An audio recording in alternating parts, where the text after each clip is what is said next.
Дали на повидок е нова инсулинска криза? Денес на социјалните мрежи диабетичари постираа фотографии на кои се гледа инсулин со рок на траење до септември. Граѓаните кои примаат инсулин револтирано прашуваат како може да ги употребуваат сите тие флакончиња со инсулин за 2 недели и дали после треба да го земат лекот со поминат рок. Засега состојбата во Штип е под контрола, информира Фајк Јамаковски од Штипското здружение на диабетичари.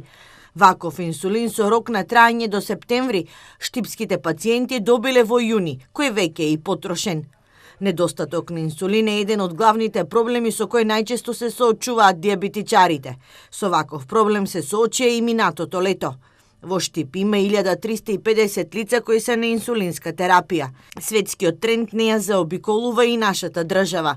Брзата храна, како и храната и пијалоци богати со вештачки шекери, слабата физичка активност се причина за зголемување на бројот на диабетичари. За жал, се поголем е бројот и на деца кои се на инсулинска терапија.